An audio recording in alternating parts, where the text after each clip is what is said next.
विकास कुमार। आज एक नया टॉपिक लेके हाजिर हूँ। जो आज का टॉपिक है वो यूथ को बहुत पसंद आएगा।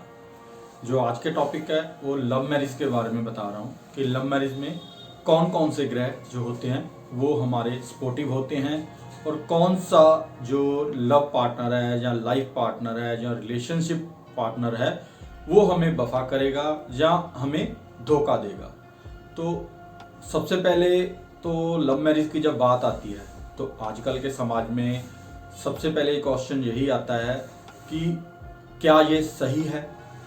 तो मेरा जो मानना है, मेरा जो पर्सनल मानना है दोस्तों, लव मैरिज में कोई दिक्कत नहीं है, कोई तकलीफ नहीं है, मगर वो अपने घर वालों को, अपने पेरेंट्स को साथ लेके चलना बहुत ज़्यादा ज़रूरी है। अगर घर वालों की सहमति है तो अपना जीवन साथी चुनने में कोई ज़्यादा परेशानी नहीं होनी चाहिए।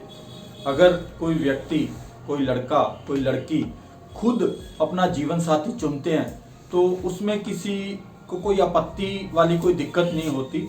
बस दिक्कत इतनी होती है कि उसके घर वाले उसका साथ दे रहे हैं या घर वालों को कोई ऑब्जेक्शन है। अगर घर वालों के आशीर्वाद से अपना लाइफ पार्टनर चुनते हैं तो बहुत ही अच्छा होता है। कहते हैं कि हर काम में बड़ों का आशीर्वाद होना बहुत ज़रूरी है, तो लव मैरिज या मैरिज में बड़ों का आशीर्वाद होना बहुत ज़रूरी है। दोस्तों, लव मैरिज पुराने ज़माने में भी होती आई हैं। भगवान कृष्ण ने जो मैरिज की थी, अर्जुन ने जो मैरिज की थी, वो लव मैरिज का ही एक रूप था। मगर समस्या क्या होती है कि लव मैरिज को कुरीति कब बनी। कुरीति बनने का एक कारण जो है कि लव मैरिज के समय पहले लव मैरिज कुरीति कब बनी। पहले के समय में क्या होता था, लड़कियां इतनी पढ़ी लिखी और सूझवान नहीं होती थी, तो घर से बाहर ना निकलने के कारण या उनकी पाबंदियों के कारण लड़कियों को अपने भले बुरे की पहचान नहीं होती थी। पर आजकल की लड़कियां लड़कों से कंधा मिलाकर चल रही हैं और लड़कियों और लड़कों से कहीं आगे पहुंच गई हैं। तो वो अपने जीवन के बारे में अच्छा भला बुरा सब अच्छी तरह से पहचानती हैं। पर फिर भी मैं दोस्तों ये लास्ट में यही कहूँगा कि लव मैरिज करवाएं, उसमें कोई दिक्कत नहीं है, पर अपने घर वालों की रजामंदी से। तो चलिए अब हम समझते हैं कि ज्योतिष में कौन से ग्रह हैं जो लव मैरिज के सपोर्टिव होते हैं। सबसे पहले जो बात करते हैं शुक्र की। शुक्र को हम प्यार का देवता ही मानते हैं, भौतिक ग्रह मानते हैं, भोग विलास का ग्रह मानते हैं।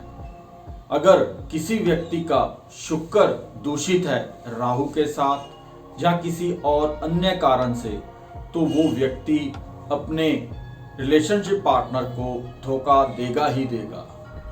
अगर इस तरह से ग्रह वाली कुंडली अगर आपके पास आती है तो आप डेफिनेटली कह सकते हो कि इस तरह का व्यक्ति अपने लाइफ पार्टनर को, अपने रिलेशनशिप पार्टनर को धोखा दे सकता है या आगे उनकी बात नहीं बन पाएगी, जहाँ वैचारिक मतभेद रहने की संभावना रहेगी। अगला जो बात करते हैं, अगर पंचम भाव का संबंध किसी भी तरह से शुक्र से हो जाए, शुक्र की दृष्टि से हो जाए, पंचम भाव के स्वामी शुक्र के साथ आ जाए, उसका दृष्टि संबंध हो, त्रिकोणीय संबंध हो, तो लव मैरिज के चांसेस बनते हैं। ऐसे व्यक्ति का लव अफेयर होने की संभावना बहुत ज़्यादा अच्छी होती है। अगर उसका शुक्र और चंद्रमा दोनों अच्छे हैं तो उस व्यक्ति को लाइफ पार्टनर, रिलेशनशिप पार्टनर बहुत अच्छा मिलता है और वो अपने लाइफ पार्टनर को, रिलेशनशिप पार्टनर को बहुत ही पलकों पे बिठा के रखता है। वो उस व्यक्ति पर विश्वास भी अच्छा करता है और उस व्यक्ति की सारी ख्वाहिशें पूरी करने में मदद करता है। तो कुल मिलाकर कुंडली में अगर शुक्र और चंद्रमा अच्छे हैं तो काफ़ी ज़्यादा चांसेस हो जाते हैं कि आपका लाइफ पार्टनर और आपका रिलेशनशिप पार्टनर आपसे वफा करेगा। नंबर 2 बात आ जाती है चंद्रमा की। अगर आपका चंद्रमा का संबंध लगन से या सप्तम भाव से बन रहा है तो भी कहा जाता है कि लव मैरिज की संभावना बनती है। अगर शुक्र अष्टम भाव में बैठा है तो भी हम कहते हैं कि इस तरह के व्यक्ति के लव अफेयर होते हैं। कई व्यक्तियों के जो शुक्र तीसरे भाव में होता है वो शुक्र अपने पड़ोस में या नेबर में किसी तरह से लव अफेयर कराने में सहायक होता है।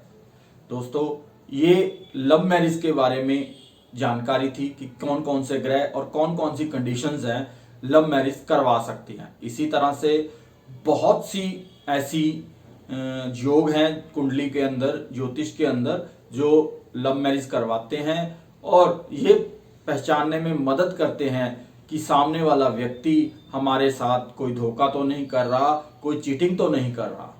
अगर आपको किसी भी तरह से शंका है, अगर आपको किसी भी तरह से शंका है और आप ये जानना चाहते हैं कि हमारा लव पार्टनर, हमारा रिलेशनशिप पार्टनर कैसा रहेगा, तो आप बेझिझक होके हमें कॉल कर सकते हैं। उसकी कुंडली देख के हम आपको बता देंगे कि किस तरह से आपको आगे के जीवन में धोखा मिलेगा, जहाँ आपको अपने लाइफ पार्टनर से या अपने रिलेशनशिप पार्टनर से वफा मिलेगी। तो ये थी जानकारी दोस्तों लव मैरिज और लव फेयर के बारे में। उम्मीद करता हूँ आपको ये जानकारी पसंद आई होगी। अगर ये जानकारी पसंद लगे तो हमारे चैनल को सब्सक्राइब कीजिए। अगर आप फेसबुक पे देख रहे हैं तो हमारे पेज को लाइक कीजिए, और अगर कोई आपका दोस्त मित्र रिलेशन में है तो उसको भी ये वीडियो शेयर कीजिए। तो अगली जानकारी लेके जल्द हाजिर होऊंगा। तब तक के लिए नमस्कार।